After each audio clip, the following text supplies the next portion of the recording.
Hey Toy fans, I'm D21 Beast and welcome back to Project Geek Week for March 1st. With me today I've got Greg. Hey.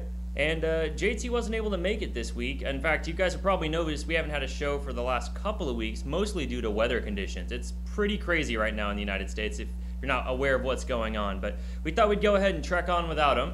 And while we're on the topic of Trek, let's go ahead and get to our first topic for the day. Leonard Nimoy has passed away at the age of 83 from chronic pulmonary disease, so COPD, and it's really unfortunate. We've known for some time that Nimoy had been in pain. He had announced last year, I guess, that he'd been suffering pretty badly and been in and out of hospital several times, so it's not like it's unexpected that he passed away, but it's still just really sad. We've lost another member of the original series Star Trek crew, another great actor, photographer, director, writer. Nimoy had his hands in pretty much everything over his extensive career that he had in film and television and whatever.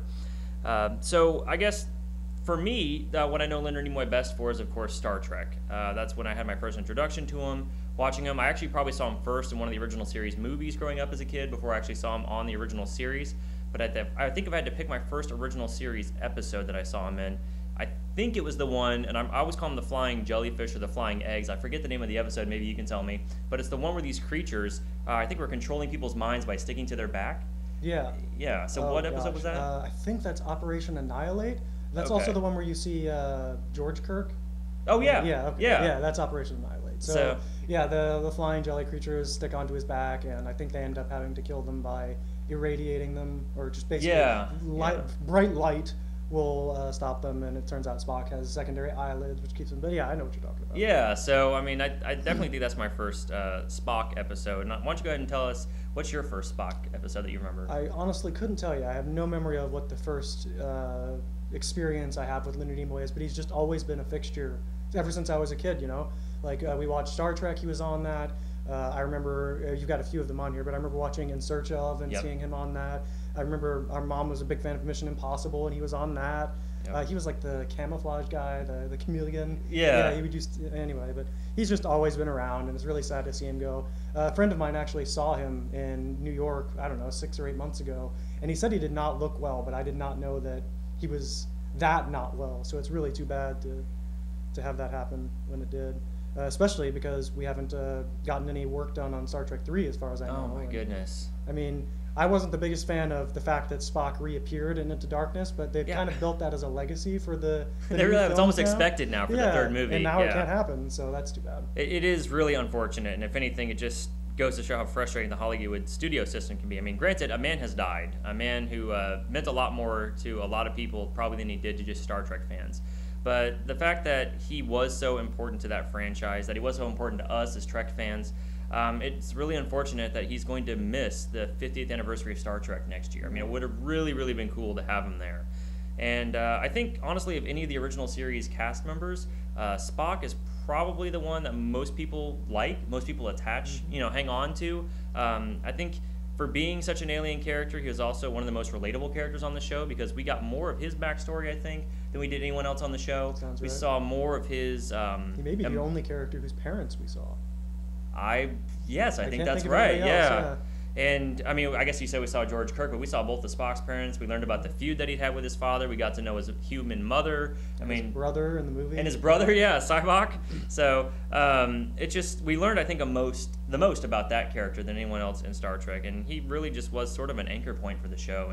And for a lot of people, he was their sort of like, their way to latch on to what was going on. A topic would come up, and it would be Spock's outside perspective that was kind of making the crew of the Enterprise realize that maybe they weren't approaching things the right way, or maybe there was a more logical way to go about things. So he really was sort of a vocal character on the show. I've heard a lot of people say that his emotional detachment is something that helped them in times when they have been emotional.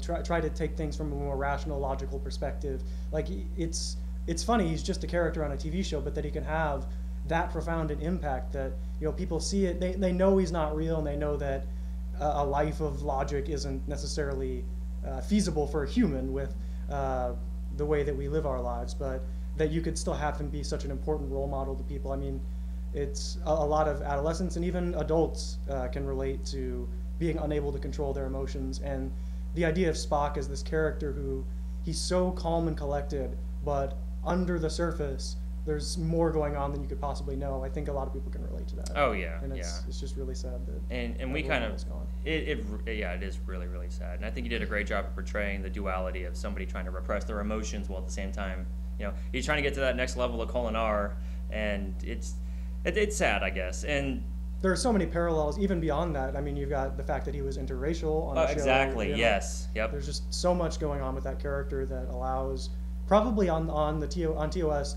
The most people can relate to Spock in some way or another than any of the other characters. Right, he was the only alien in the crew, and they changed that with further Star Trek series. I mean, they started adding half aliens this or full aliens this, but Spock really did kind of set the standard for that as sort of a, yep.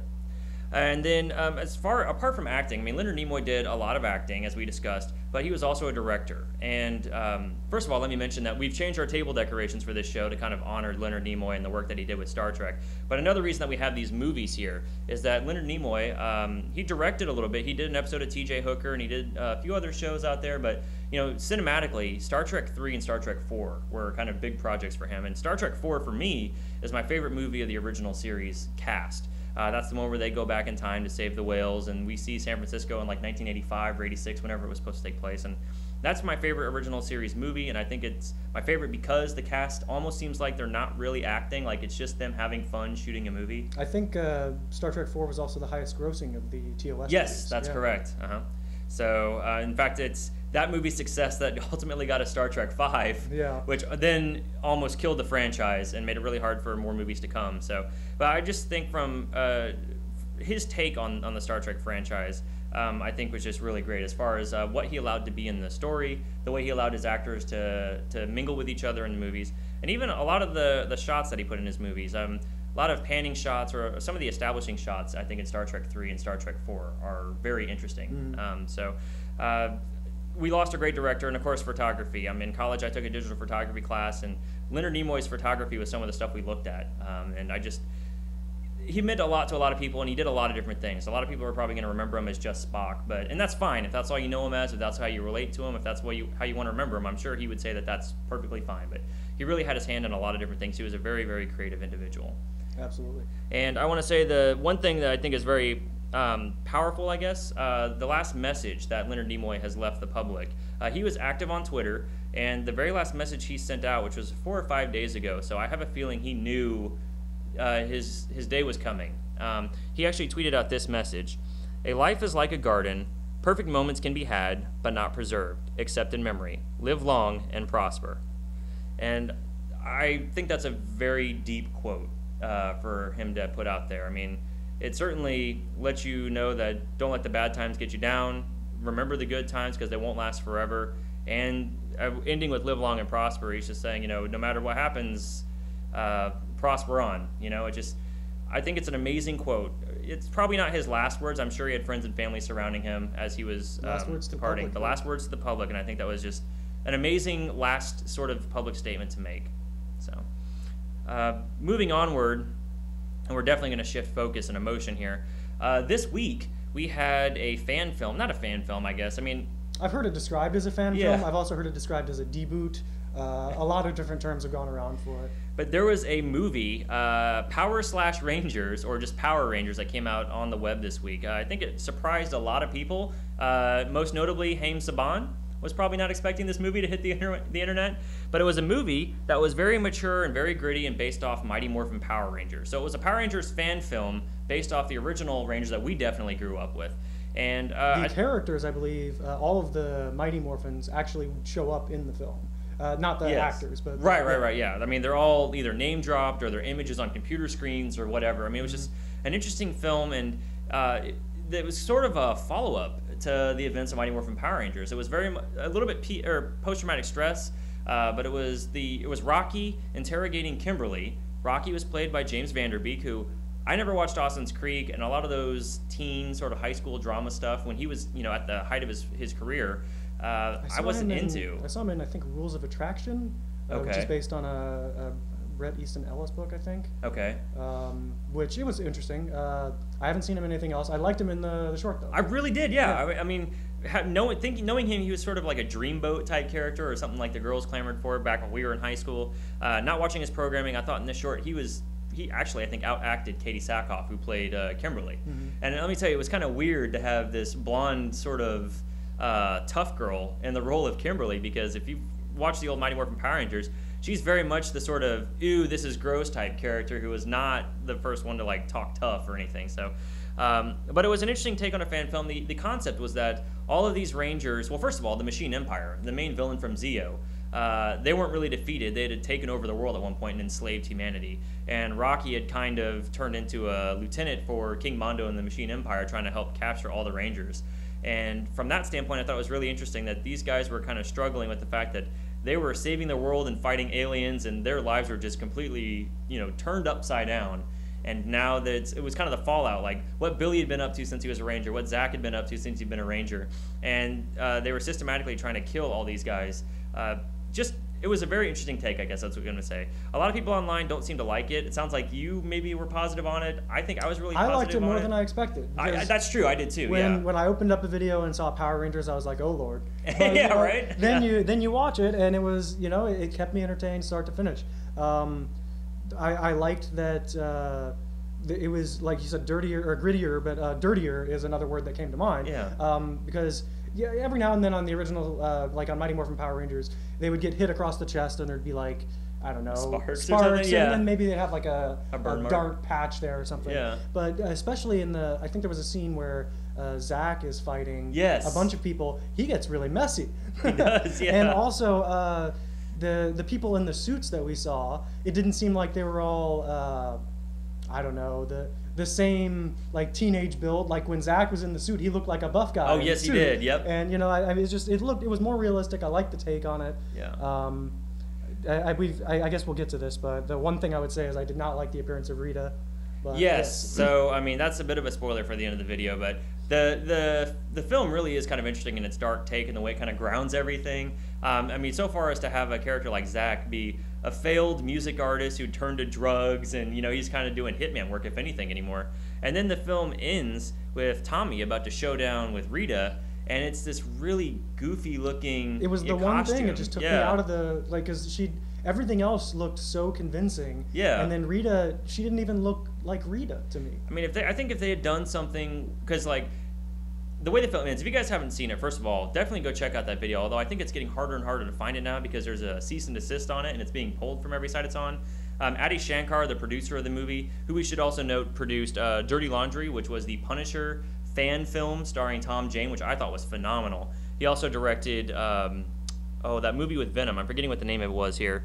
Bear with me just a moment. Truth and Journalism, which was a black and white sort of Venom fan film. He produced that as well. You should also note, along with that, since it just matches the context, that it's R-rated. Yes. Strong language, violence, nudity. So like it's all in there, man. And this is the Power Rangers for the adult. This is for the people who grew up on Mighty Morphin and really kind of want, as cool as we thought the Power Rangers were back then, this film was almost like passing forward in time, staying as cool as for us now as we thought it was when we were younger. It was like saying, hey, Power Rangers can not be a kid's show. Right, yes. And I like that aspect of it. I did too. And honestly, when the short ended, I wanted to see more. Mm-hmm. Like going into it, I thought this is going to be silly. I've seen some other Power Ranger fan films that weren't that great, but I really was surprised at how much I liked it, and I was ready for like the next episode. I wanted to see what came next.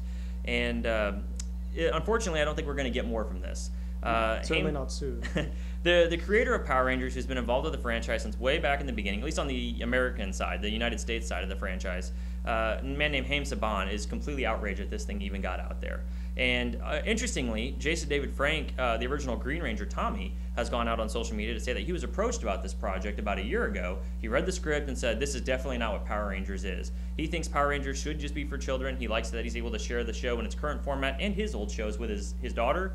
And he says that he doesn't feel like this is something he'd be proud to show a child that he was a part of. So he's actually been speaking out about it quite a bit too. It almost seemed to me when I was watching the short that they had done a lot of it, but they were trying to get Jason David Frank at the time. Because you don't see Tommy at the beginning. Yeah, he doesn't show up until the end, and the whole time I'm sitting there thinking, is it going to be Jason David Frank? Yeah, right. Are they going to do that? But then he finally shows up, and it's not him. But no, it definitely seems like they were just waiting for that last scene, because it's really only the final scene of the film when you finally see him. So. But overall, I think we can say we both enjoyed it. Mm-hmm. I would really like to see more of this. It just doesn't seem like we're going to get it. I initially had thought that maybe this was sort of Haim Saban possibly leaking out a film to kind of gauge interest in a Lionsgate reboot. But with the public reaction he's had to this, I don't think he had anything to do with it. But I hope that Lionsgate is paying attention, and I hope that Haim Saban is paying attention. Even though this is a bit darker than he probably wants the franchise to be, the reaction people are getting to this, if they really want to put a new Power Ranger movie in theaters and get people to go see it, make it a little Starship Troopers. Don't go full R, but, you know, have some of that action in there. Go hard PG-13, and I think they could have a really cool franchise. The response I had to it was very similar to when, like I showed you the Star Trek video, Prelude to Axanar. Yes. Where it's just a completely different take on a franchise it really you already is. know. It's great to see. You know, we may not get more of it, but I would like to see more like it. Yes. Not necessarily the same way, but, you know, if they want to do like a Prelude to Axanar in the Power Rangers universe, some sort of documentary where you're talking to the Rangers, and sure, I would love to see stuff like that. Yeah. I just the proliferation of fan media is a good thing, and if, you know, the original content creators want to latch on to something they think was particularly good and run with it, awesome. Otherwise, you know, us, the fans, we're just benefiting from it. Absolutely. Yeah, that's exactly right. We are benefiting from this. So, and guys, we've mentioned Dirty Laundry, we've mentioned Prelude to Axanar, we've mentioned Truth in Journalism. If you guys haven't seen those films, definitely check them out. They're on YouTube. I'm sure you can probably find them on Vimeo or any other sort of service like that. But these are really great projects that are done for the fans that kind of show you more of stuff, characters you enjoy that we aren't getting currently in any other media. So, all right, and then moving on, Neil Blomkamp actually took to Instagram. I want to say it was last week, sometime middle of the week, but he put out some concept art, and I'm going to put it up on the screen here, of Ripley sort of hybrid mixed with an alien. And he, at the time, it kind of just put it out there to say, hey, this is a concept I came up with. But then people started talking about him directing a new Alien movie. And he finally just came out and said, yes, I'm directing a new movie, and Sigourney's expected to be involved. So interesting that we're going to be getting another Alien movie. And I'm trying to remember here. If you don't remember, District 9 and Elysium, those are the previous works of Neil Blomkamp. So you kind of get this style. This is the guy who was going to do a Halo movie. He got all the backing from Microsoft, got money, they built a warthog, they were going to go full on with this project. And then at the last minute, Microsoft pulled out, and the thing never happened. But based on his concept work, he got District 9. That movie was really successful, and then he went and did Elysium, that a lot of people say felt a little too much like District 9. And he's going to be, he's wrote, direct, and possibly produced Chappie coming out in theaters in the next couple of months. So he's got a real interesting take on, I think, modern science fiction. And I'm a fan of the Alien movies. I won't say it's like my favorite film franchise ever, but I really enjoy the first Alien, and especially Aliens, the second one. So it's cool to see that they're going to be returning to this. The Alien versus Predator stuff I thought was a nice diversion, but Neil Blomkamp actually says this next movie is going to be a follow-up to Alien and Aliens, and not necessarily acknowledge Alien 3 or Alien Resurrection. So I don't know how familiar you are with the Aliens franchise. What do you think of this? I have seen the first 3 Aliens movies, but it's probably been 10 years. I never saw Resurrection, never saw, I think Prometheus was another one that came out. Yeah, yep. Never saw all of that. So, and I didn't see Alien vs. Predator. Although they did play the video game back in the day. Oh, yeah. Well, the original video game, not the more recent one. Right. Anyway, I liked District 9. I have not seen Elysium. So I would like to see Neil Blomkamp's take on Alien. Although I'm not obviously too hugely invested in that franchise. So yeah, that's a good point. Like, for me, I'm a fan of science fiction. I haven't been clamoring for a new Aliens movie. I just haven't been. So this news is interesting to me. I'm not super excited, but let's see what happens when the first trailer comes out. Maybe I'll get really excited to see what this is all about. So